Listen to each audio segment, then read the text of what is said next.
આજે 18મી ફેબ્રુઆરી 2026 બુધવારના દિવસે આજના ચિંતનમાં તમામ સંતો હરિભક્તોને મારા સાષ્ટાંગ પ્રણામ. જય સ્વામિનારાયણ. આજનું ચિંતન નંદ સંતોના કીર્તનો, મર્મ અને રહસ્ય. અક્ષરના વાસી વાલો આવ્યા અવની પર, નવખંડ ધરતીમાં સ્વામી છતરાયા ચાલે રાજ. અક્ષરના વાસી વાલો આવ્યા અવની પર.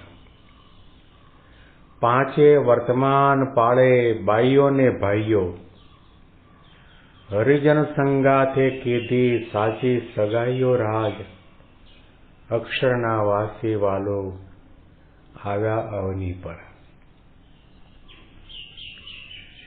સ્વામિનારાયણ સંપ્રદાયની અંદર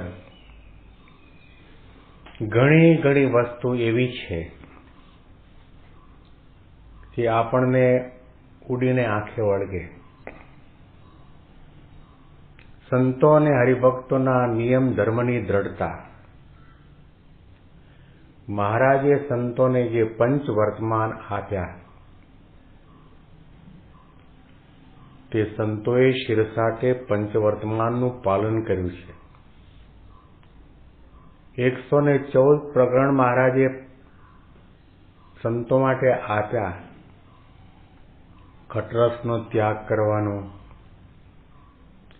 ભિક્ષા માગીને ખાવાનું, અને જ્યાં સારામાં સારી ભિક્ષા મળતી હોય ત્યાં આગળ વધારે રોકાવું નહીં.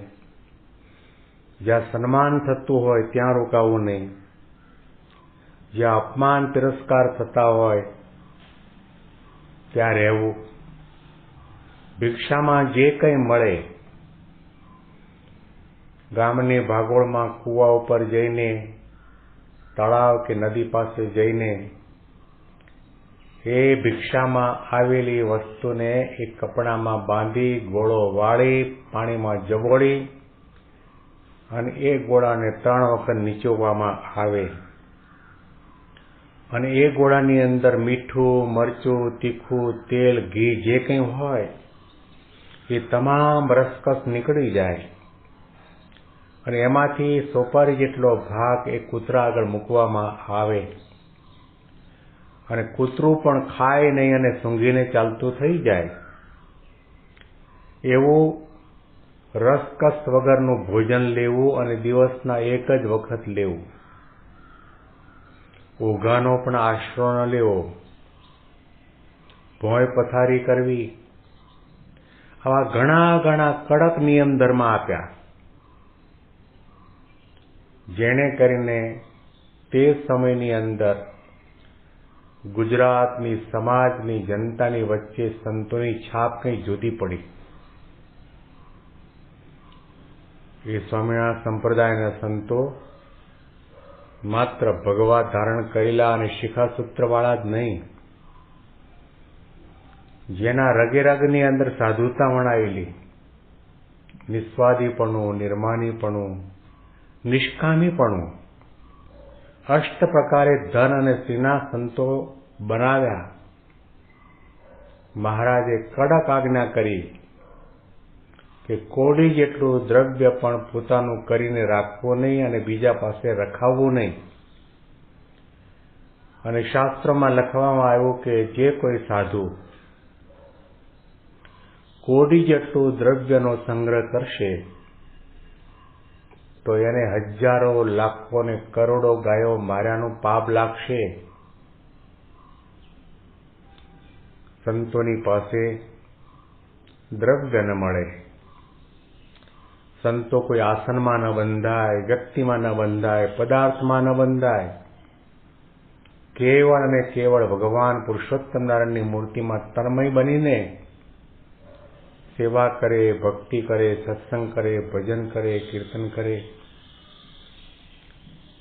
કોઈ જાતનો સ્નેહ રાખવાનો નહીં. શ્રીજી મહારાજે તો પોતાનું દ્રષ્ટાંત આપીને વચનામૃતની અંદર સંતોને પ્રશ્ન પૂછ્યો.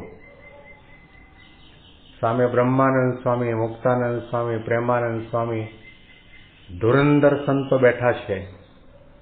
મહારાજે કહ્યું કે મેં જ્યારે આ સાથળની અંદર સ્નાન કરતી વખતે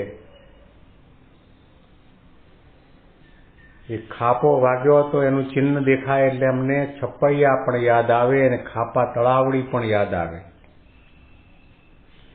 તમે અહીંયા માતા, પિતા, કુટુંબ, કબીલા બધાનો ત્યાગ કરીને આવ્યા છો, ભગવા કપડા પહેરીને બેઠા છો. તમને કોઈને પોતાની જન્મભૂમિ, માતા, પિતા કઈ યાદ આવે છે? અને જો લાજે શરમે કરીને ન બોલો તો તમને પરમહંસના સમ છે.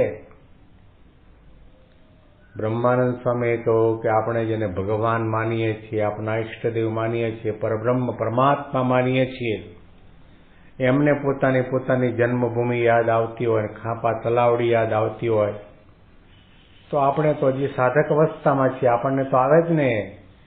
નિષ્કપટ ભાવે કહો, હા મહારાજ અમને બધું યાદ આવે છે.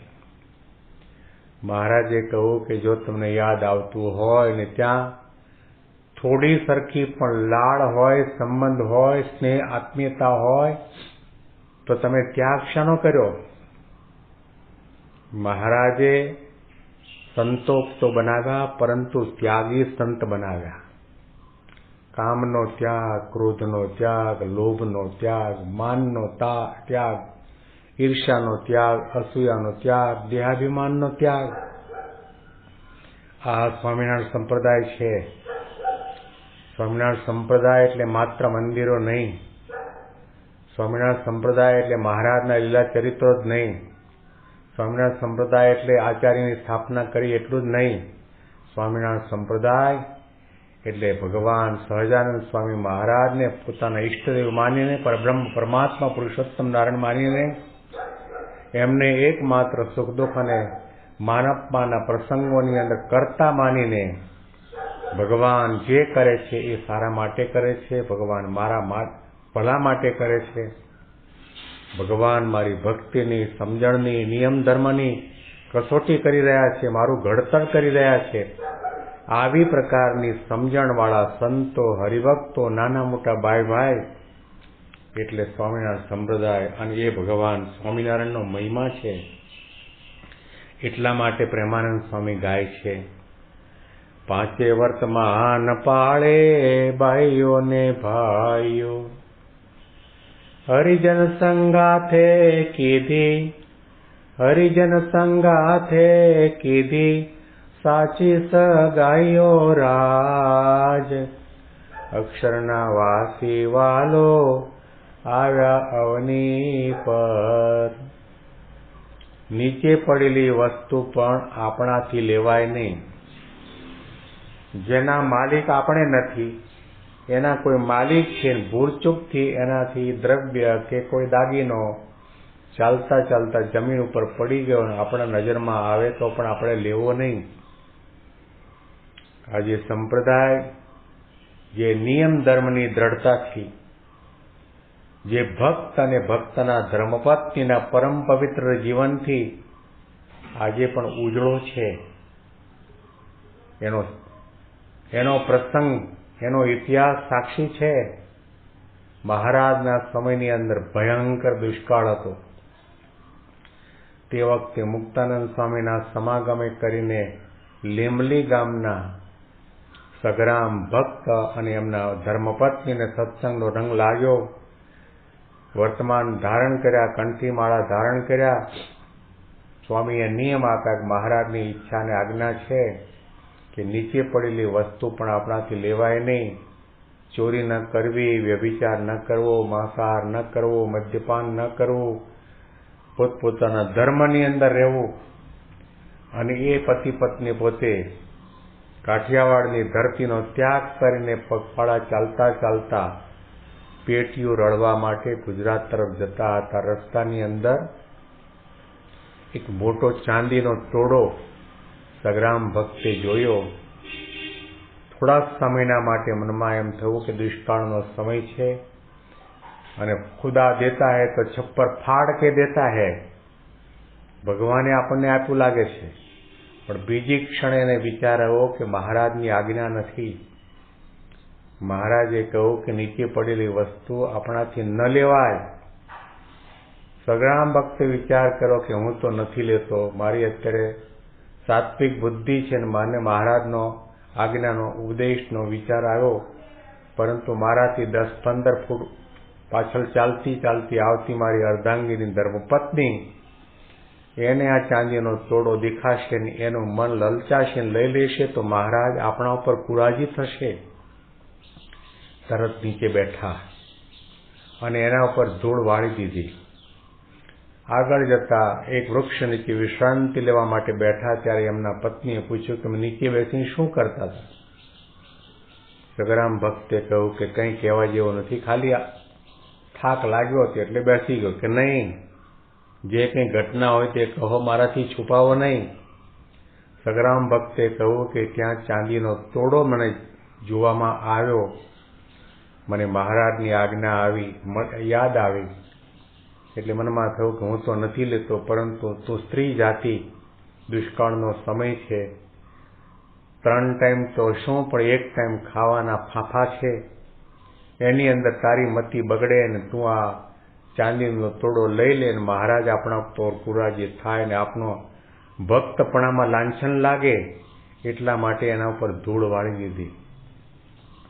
આ શબ્દો સાંભળીને સગરામની પત્નીએ કહ્યું કે પતિદેવ, તમે ધૂળ ઉપર ધૂળ શું વાળી? જ્યારથી મહારાજની કંઠી ગળામાં ધારણ કરી છે અને સ્વામિનારાયણનું ભજન આપણે કરીએ છીએ ત્યારથી મારા માટે તો નીચે પડેલી વસ્તુ એ સોનાની હોય, હીરા મોતીની હોય, લાખો કરોડ રૂપિયાની હોય તો પણ ધૂળ સમાન છે. આ સ્વામિનારાયણ સંપ્રદાય, આ ભગવાન સ્વામિનારાયણનો મહિમા છે. અને અનુસંધાનમાં વિશેષ ચિંતન આપણે આવતીકાલે સાંભળીશું. બેંગ્લોરથી પ્રેમ શાસ્ત્રીના સાષ્ટાંગ પ્રણામ. જય સ્વામિનારાયણ.